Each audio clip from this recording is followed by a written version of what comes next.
Tayo ba?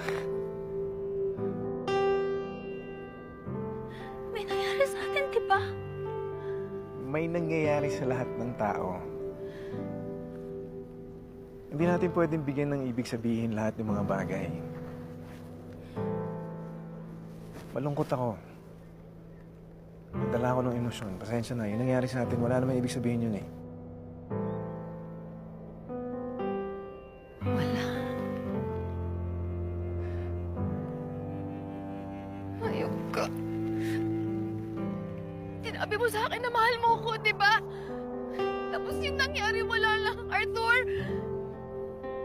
Hindi mo pananagutan yung nangyari sa atin. Anong pananagutan? Saan?